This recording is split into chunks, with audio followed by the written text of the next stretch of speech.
Hey everybody, it's Gregory Scott. Thank you for joining me. I thought it would be really interesting to do a horoscope compatibility for Prince Harry and Meghan Markle because the wedding is coming up. And if you look at Hello Magazine or a K Magazine here in England, they're on the cover every week, and I'm really just kind of interested in it because I don't know, they're my generation, I suppose, and I've seen Prince Harry grow up, and Meghan Markle, her birth date is like a month before mine. She was born on the 4th of August, 81. I was born in September 81. So there's a real, just, I feel like a sense of connection with them. And I'm really happy for them that they're getting married. And I just think the whole thing is super exciting. So I just want to do a little bit of a reading for each of these. I'm not gonna go into super amounts of detail, but the way I want to do this is just analyze each birth chart very, very briefly. So this is Prince Harry's birth chart. 15th of September 84, 4:20 in the afternoon, and that's in London. And I got my info for these on astrotheme.com. So I'm not going to do a super in-depth reading for each chart. I'm going to look at each one. Then I'll do a bi-wheel where I put Harry's charts on the inner wheel and then Meghan's on the outer. That'll show me how they interact that way. And then I'll do a compatibility chart in the form of a composite chart where I take both of their separate charts and I make them one. So I turn them into one chart for each of them, and that kind of shows me what they're like together. And then I'll put the transits around that to see what's coming up in the future of the relationship and how compatible they are and what's coming up for them in future. Okay, so I think it'll be really fun to do this. I'm looking forward to it. So Prince Harry, his rising sign is Capricorn. So the rising sign is the sign of the zodiac that was coming up over the horizon at the moment he was born, and it gives an insight into what he's naturally like and how he normally reacts. Capricorn is the sign of the worker, so his default setting is really to do his duty, to work at what his purpose in life is, and to do that without grumbling and complaining, and to be tough and to be someone who actually gets on with it. And I think he was in the either in the army or the some sort of military kind of organization. It may have been the Air Force or something like that, but he certainly isn't someone who just sits around. He's faced reality in a really tough way. I think he was in Afghanistan as well, so that's really in line with having a Capricorn rising, because it gives you the ability to face the difficult things in life. It's at 11 degrees, master number of service, and that's what he actually did. He served his country by going to war and standing up for our rights and freedom, so he's done that. His sun is in Virgo at 22 degrees. The sun is his identity. It's what he's striving towards. So both of these are in Earth. And the strongest element in his chart by far is Earth as well. So people who have a lot of Earth in their charts are often very practically minded. They often focus on duty and what needs to be done and what's expected of them. But Earth signs often become very spiritual because they realize after a while that there's more to the world than just what we can see and touch. They start to realize that there's something beyond the physical. Because Earth signs are so connected with this planet, they usually start to realize that it's an illusion and that there's something much deeper going on. So the sun in Virgo in the 8th house of institutions means that he absorbs and learns about his duty, which, I mean, his life, he was born into duty and obligation. 22 is the master number of the builder, so that means that he's going to have a great effect on the culture and on the world. His identity and just him being Prince Harry, whenever he does something, is going to have an effect on, the country and even globally. So whatever he does will build something in the real world, will have an effect, and that makes sense. His moon is also in Earth. It's in Taurus, so he's a triple Earth. That's amazing. So he's a very, very grounded, practical person. The moon in Taurus often indicates someone who is very, very focused on achieving some sort of security in life. And he's got that in his fourth house of family at 21 degrees. So he's going to want his own family. He's going to want to have children. That's really important to him. Being a father is something that's really going to nurture him and give him a purpose in life. His midheaven is in Scorpio. The midheaven usually is a great indicator of what vocational aptitudes are. And when you have that in Scorpio, it gives you a real talent for what jobs that include kind of management or the healing and the healing sides of vocations and professional life. So management, because people have a Scorpio midheaven, they know what makes other people tick. They're intuitive in a sense. And with all this earth as well, he's going to be intuitive because he's going to see beyond the surface level of other people, and he's going to tune in and see what's going on behind the facade. That's what this roundabout spirituality with earth signs means. So he has a good idea what other people are motivated by, and if they have hidden agendas, and if he's seeing the truth or not. And then this Scorpio gives him the ability to influence and to get people to do what he wants them to do, because he understands what motivates them and what makes them tick.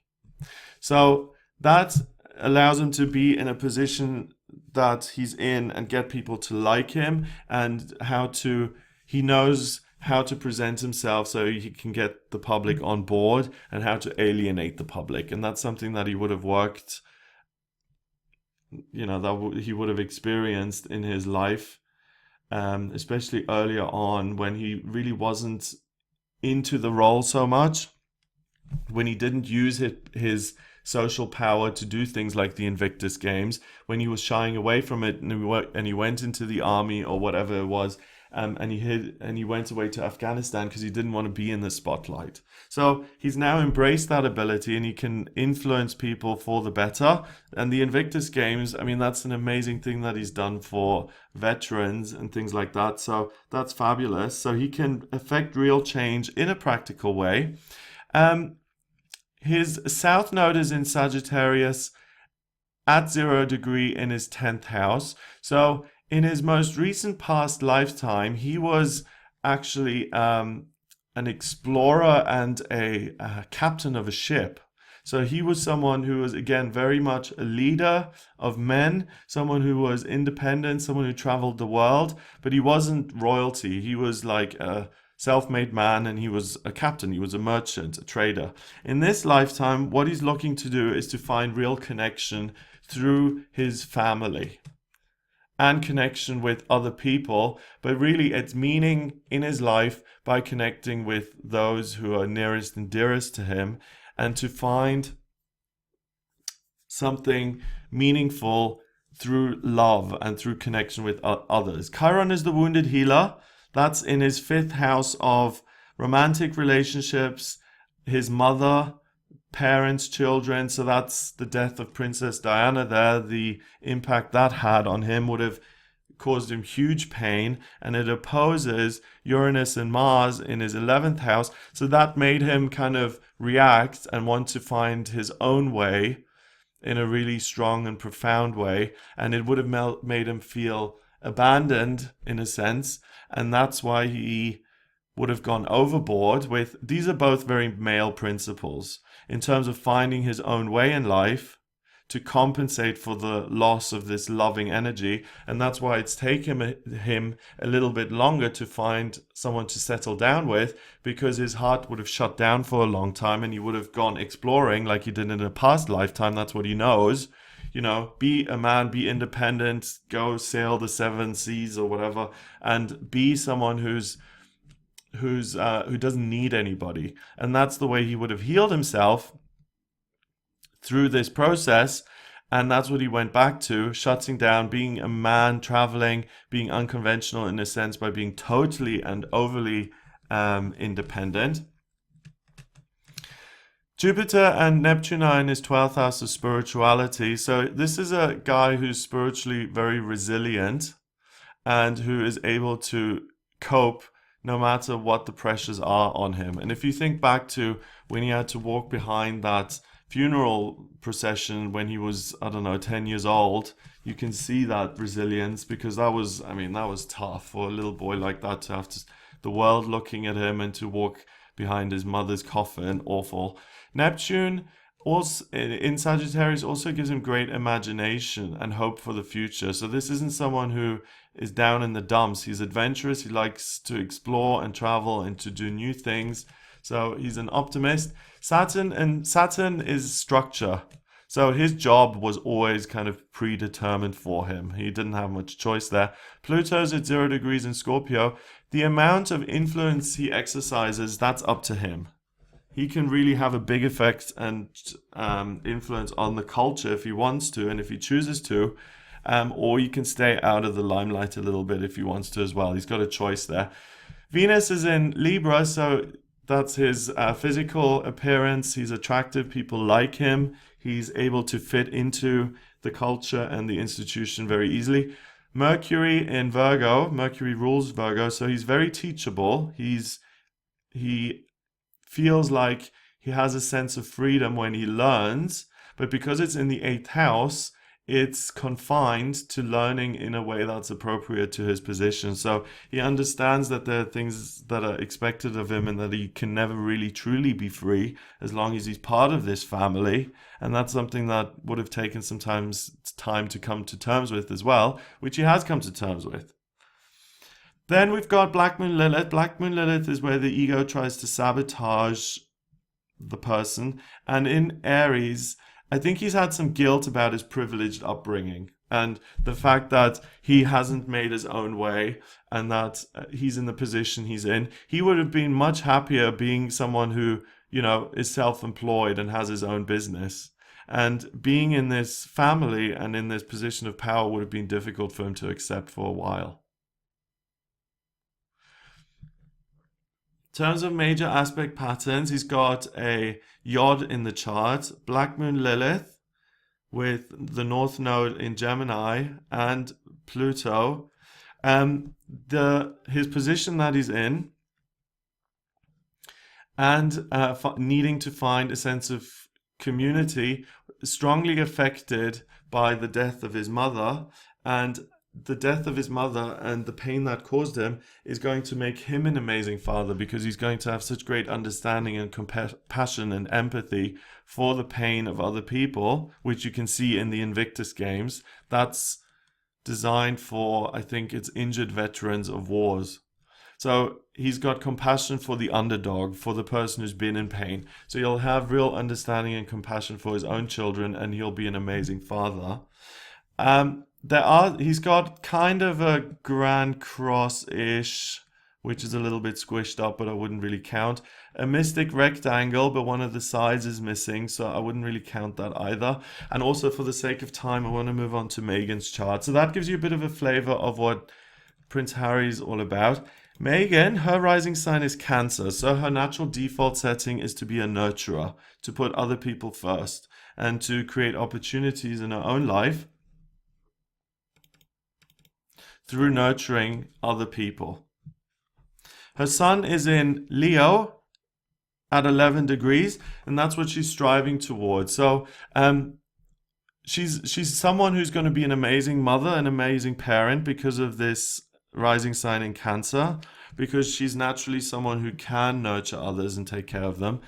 But the sun is what she's striving towards, and that's how she wants to actualize. And the sun in Leo is a performer or a leader, and she was an actress, so that was perfect, because that would have given her a sense of power and fulfillment by being in the spotlight. Again, she's got that at 11 degrees. 11 is the master number of service, so by being an actress, you could argue she helped people by entertaining them, but now being in this position of real, I mean, she's one of the most famous women in the world now, and doing a good job with that, she will be of service to this country, the UK, and to the royal family, and the institution of family, and people who don't believe in love, and people who want to believe in love, and she's going to be of service by showing people that it can happen, and then it can happen for a woman who is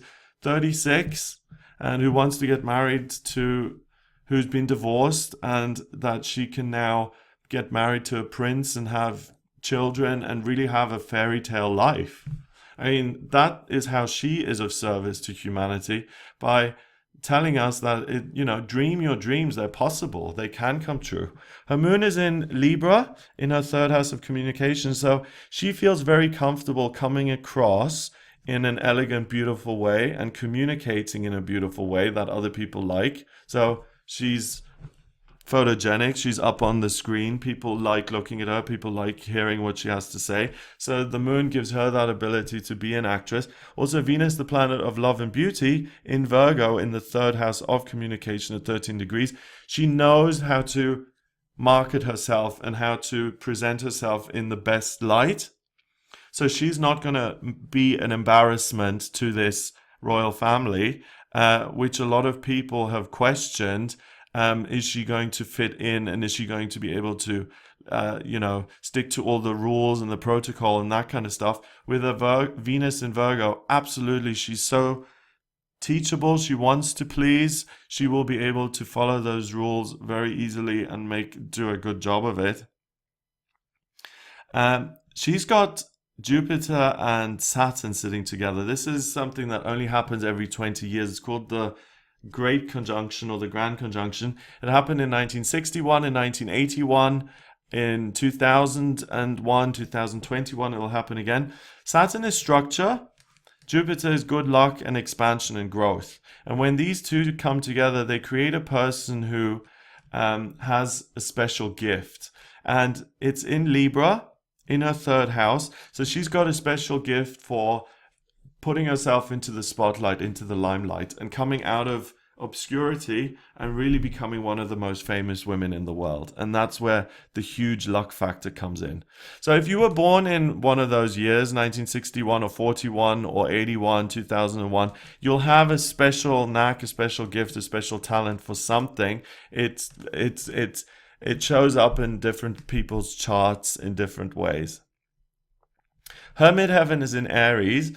The midheaven again work, and her midheaven in Aries gives her a great talent for self-employment or putting herself into the spotlight. And she's done that with the acting, and that will really, really serve her with being in the spotlight in this family.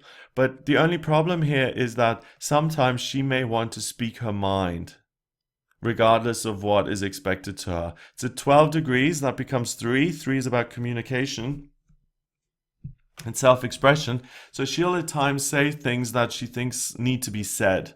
So we'll be hearing her promote certain causes that she believes in, to speak certain truths that need to be spoken.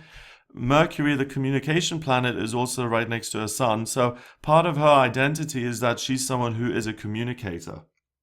So if someone tells her to, shut up, or you don't get to say this, that's not something that she's going to take on board. Her purpose is to communicate, and if she feels that it needs to be said, she's going to say it. So we can expect to hear certain things from her. That's great if she's starting charities herself, or is she supporting certain causes. It would be a problem if there were problems in the marriage and then she became very outspoken about those. That would be an issue. Her South Node is in Aquarius in the 7th house at 1 degree. In her most recent past lifetime, she was a teacher. And she was a school teacher of little children. Again, in America, I'm getting Oregon, Portland, Oregon. And that was around the turn of the century. So she's very good at taking care of young children, but she's also very good at transmitting information in a very positive way and being of service to other people and being a humanitarian.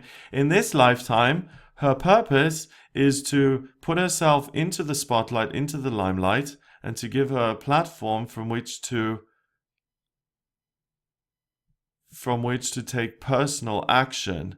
So she is not going to be like a trophy wife. She's not going to be like a Stepford wife, a royal robot. She is going to be, her mission is to get into a position of public power. And she wants to use that power to be of service to other people. So she's already helped a lot of dreamers like myself, who, people, she's helped people to believe in love again. But she's also going to use this power to serve people in other ways. So again, the charities, the raising of funds for causes that she believes in. That's her sole mission, to use her public profile and her persona and her mission and her public figureness, this power she has as a public person, to really affect great change and to be of service to the world. She was a humanitarian in a past lifetime as well, so she's continuing that work, and the way she's doing it in this lifetime is by gaining a lot of personal power, publicity, and then being able to help through that publicity. If Princess Diana hadn't cared about landmines, that would have never become such a great, huge thing. If Princess Diana hadn't shaken the hand of an AIDS patient in the 80s, where everyone was scared half to death, then that wouldn't have changed. So her power as a public figure will make things better for people in those kinds of positions who need someone to support their cause and bring attention to it.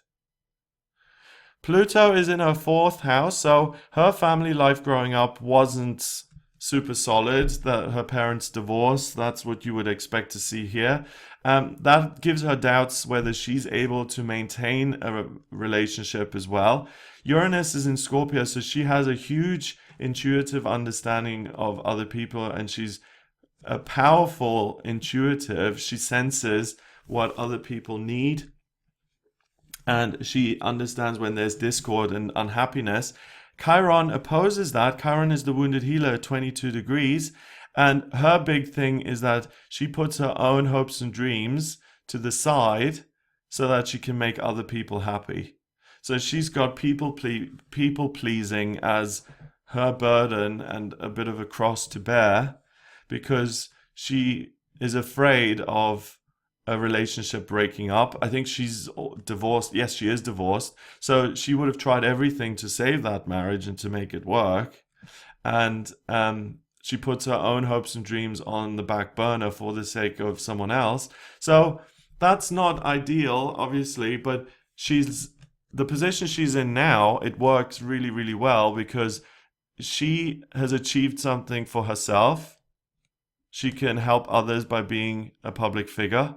And she can keep her man happy, and she can conform to the royal family, which is going to mean that she has a happy marriage and that things are going to work, and that she can maintain the marriage, and she doesn't have to be so afraid of this splitting up, because she is a romantic. She has had this dream and she's manifested this relationship.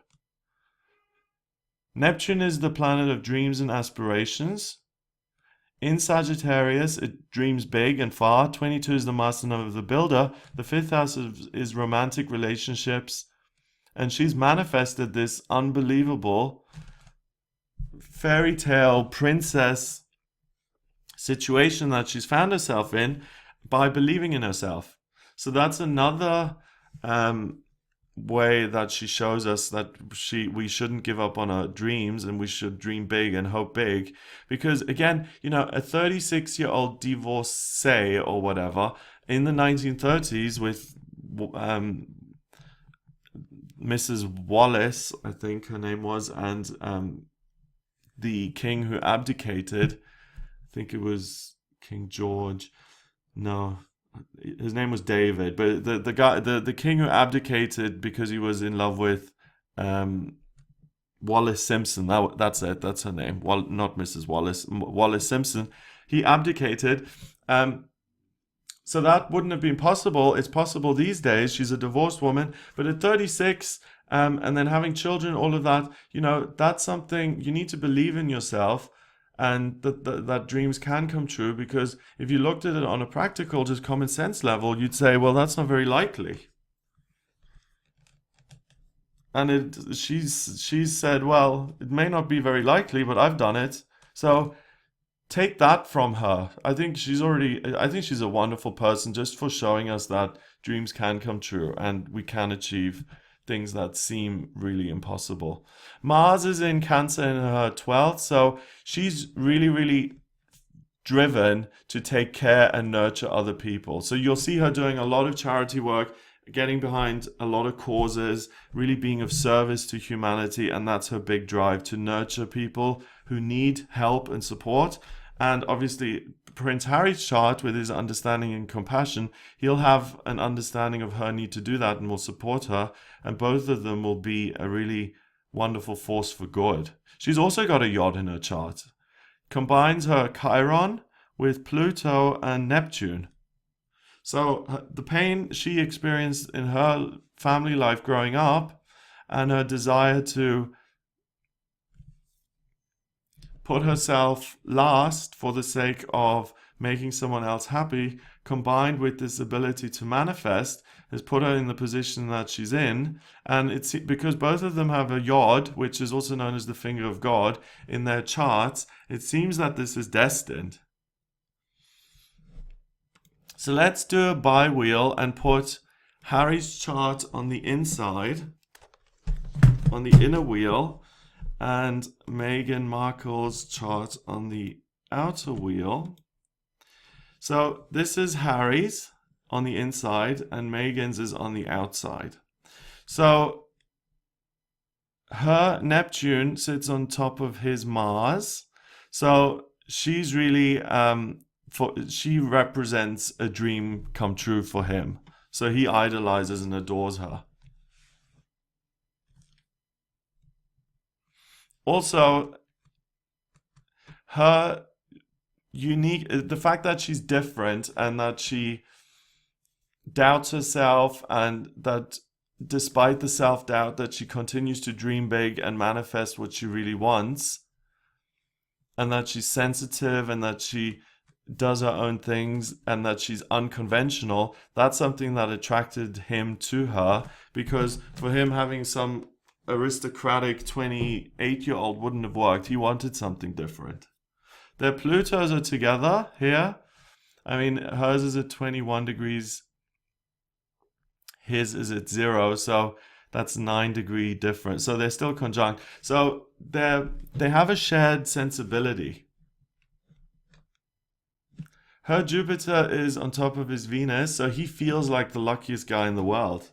And that's interesting because some would say she's the luckiest girl in the world, but he feels like he's the luckiest man in the world for having her. And that's really beautiful. Wow.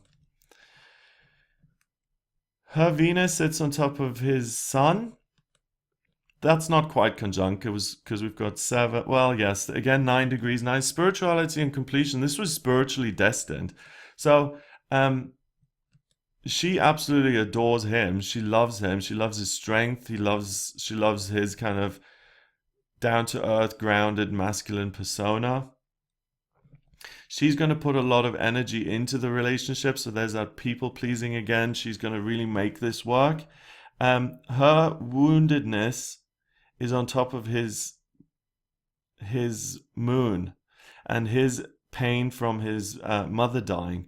So she is somewhat, the wounded healer is the part of the chart that's the most difficult until it's transformed to become a great strength. So both of their pain is what's going to heal both of them and bring them together and make them experience true love and understand each other really, truly, madly, deeply, because they've both been in difficult situations. She's going to be able to do this job, whereas he's had conflicts with the job. She's going to encourage him to do more and to express himself more, and she's going to express her own views and opinions in the work. That's the only thing so far that I'm a little bit worried about, that if things don't go 100%, that she's going to speak out against things. And I hope that she doesn't alienate people by being overly outspoken, especially with the royal family. If you say anything against them, then that could be a big scandal. So hopefully she uses that outspokenness and she uses her PR pull and her PR power to support good causes rather than to cause drama. And now let's do a composite chart. And this is a combined chart where I take Prince Harry's chart and Meghan Markle's chart, and I make one chart out of them. So it's composite, so it's the midpoints. So I don't want to get overly technical, but we combine them into one. And look at that. Wow. So the first thing you notice is this big blue triangle, which is a grand trine, which is an area of talent. It combines Chiron in Gemini with Mars and Venus in the 6th, in Libra and in Virgo, and the Capricorn midheaven with Black Moon Lilith there. So the big talent that they've got is that together they're able to do this job very well, and they're able to serve people and to help others, to embrace the restricted nature of their public positions, because neither one of them can speak their mind truly, because they're now she's part of the royal family, he's always been part of the royal family. That comes with a huge amount of obligation and protocol and what you can say and what you can't say. I remember the big scandal when he went to a fancy dress party and he chose an unfortunate outfit, and that had huge implications. That the Prince of the United Kingdom would wear that kind of uniform had a huge impact. So he can't just do whatever he wants. And together, they're able to heal that pain of being in a cage almost, in this goldfish bowl that they're both in, and to use that position for good rather than for bad, and to work together, and their love for each other, male and female, coming together and working together is what's going to sustain them. So this is an amazing combination and an amazing coming together of two people who are going to support each other. This grand trine is also a kite, because we've got two sextiles sitting on top of that grand trine there. So it's a breakthrough, which this relationship obviously is, because they're globally known. Their unconventional nature is what's going to really bring people together and allow other people to have opportunities that they wouldn't have had before. So other people are going to be less bigoted about mixed race relationships. Institutions aren't going to be as restrictive in what's acceptable and what isn't acceptable. And the work that they're going to do together is going to open things even more. There's another kite here. So having a chart with two kites in it is amazing, because a kite is a symbol of hope. And we've got two kites here. So these two are going to provide the rest of us with a lot of hope, which is probably why I even felt drawn to do this chart, because I got such a positive vibe from this and I felt so happy for them, which is weird because I don't even know them. And this second kite is with the moon at 28 degrees in Cancer. So the two as a couple will be like the couple of hugs. The couple that's going to make other people feel like they've had a big hug and that they've been supported and loved and nurtured. So they're going to bring back this old school belief in true love and taking care of each other and having someone in your life who you can really look after and support and love and nurture and kiss and take care of and be together. So they're going to really bring hope to other people that is possible.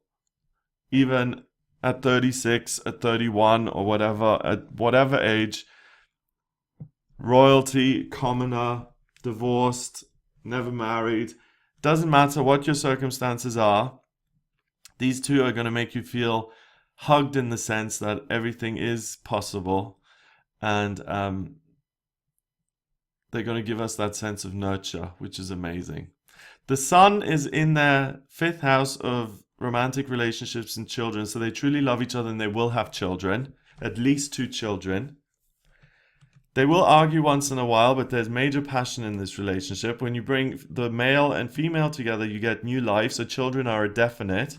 We've got Jupiter, Pluto, and Saturn in the 7th house, so the biggest luck factor is the relationship and children. that this is going to be a permanent long-term relationship, that it will have its ups and downs like everything, but it will stay together. So these two aren't going to get divorced. This is a relationship that's going to stay together.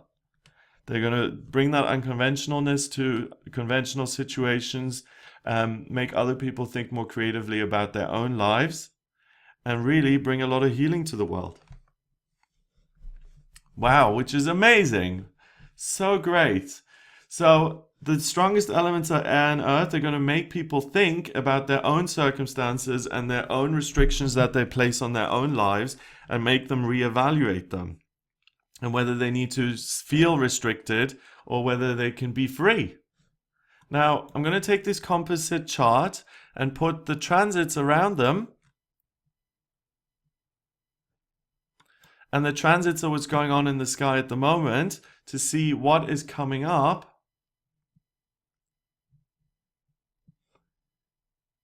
over the next couple of months and years. So you can see this is the 18th of March 2018. Transits, we've got Jupiter in the 7th. So good luck in terms of relationship.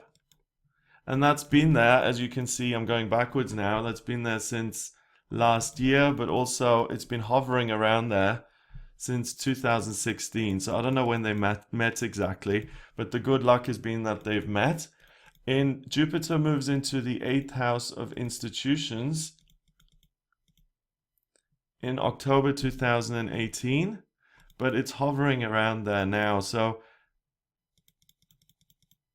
the marriage will happen in May, but something in October is going to be really good luck and good fortune in terms of them as an institution. Maybe there will be an announcement that a child is being expected or something like that by October 2018. There'll be some sort of announcement that hammers home the institution of Harry and Meghan even more. They'll have Jupiter going through their 8th house until December 2019. So there will be an announcement for their first child before then. Saturn and Pluto are in their 9th house at the moment, and they're going through the 9th house. So they're going to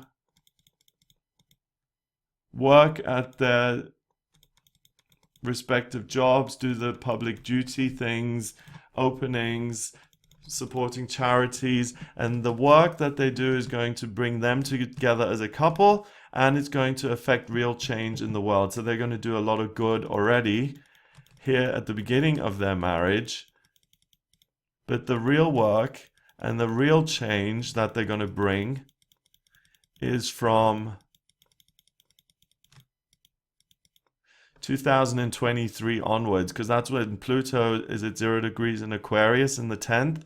So in 2023, as a couple, they're really going to make a huge shift in terms of the way we see a certain social issue through their involvement in it, their charitable work with it.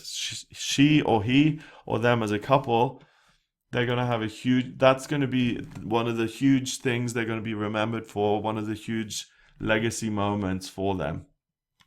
Let's go back to now. Neptune's in the 11th, so it's a genuine hope and dream that they're getting married. This is something that they really want. And Uranus and Aries, they're not having, there are people who oppose this marriage. There are people who are saying, no, you can't do this. And they're going to push forward. And it's interesting that Uranus is in Aries up until April, and in May, it's in Taurus. Aries is about pushing forward and overcoming obstacles, and May, when they get married, is Taurus. Taurus is about having overcome those obstacles and now being able to settle and to build a home and to be structured and in place. So by May, they've overcome those obstacles. They get married. No one can then say anything about it anymore. They are the institution that they've been trying to create. And as I said before, I see both children, and I don't see a divorce here at all. I see them staying together. So I couldn't be any more pleased than I am to see that, because this is such a hopeful union which brings so much good into the world, and just such innocent, beautiful hope that things can turn out all right and be wonderful and be happy, that I couldn't be any happier I couldn't be any happier than to see what I've seen in this just really brief chart reading here. And I haven't gone into every aspect, but I've looked at a couple of things. So I really, with confidence, do say that this is going to have a happy ending and that this is going to be positive. So well done, Meghan and Harry. Congratulations on finding each other and finding your soulmate. That's so wonderful. And thank you for giving the rest of us hope that that can be true for the rest of us as well, no matter what age we're at. So thank you. That's really wonderful. So that's what I get for these two. The way I've read their charts, if I get your place of birth, date of birth, and time of birth, same way as I've got Prince Harry's here, then I get to see what the sky looked like at the moment you were born, and then I can analyze your chart. Same way as I did with him and Meghan. If you don't have the time of birth, then there's a process called chart rectification. I can use a couple of life events that you give me, like when you moved, when you graduated, when you had a child, when you got married, those kind of things. And I can work out your specific time of birth, and I can analyze your birth chart. So what your life purpose is, where you've been in a past lifetime, what you're here to do in this lifetime. So your soul mission, your life purpose, what your vocational aptitudes are, what's going on for you in your love life, your finances, your career, your hopes and dreams, spiritual development, and anything coming up with that in future. And what I didn't do with this reading that I usually do is I also look at the progress chart and the transits to look at what's coming up in future. I skipped that bit for the sake of this reading. The progress chart shows me how you developed as an individual and how you're going to change in future. And the transits show me how you're going to be affected in each area of your life over the next couple of months and years. So if you're interested in having a private reading with me, then just go to the website. It's gregoryscott.com. Click on the readings tab to audio reading. Please check out the YouTube channel and check out some of my other videos. I do a daily tarot reading, a weekly horoscope for all signs of the zodiac, a monthly horoscope for each different sign of the zodiac. So Aries, Taurus, Gemini, Virgo, Scorpio, Sagittarius, Capricorn, Aquarius, Pisces, and so on. And I do one-off videos like this. So please remember to subscribe. Please share this video. I hope you have a wonderful week ahead, and I'll speak to you soon.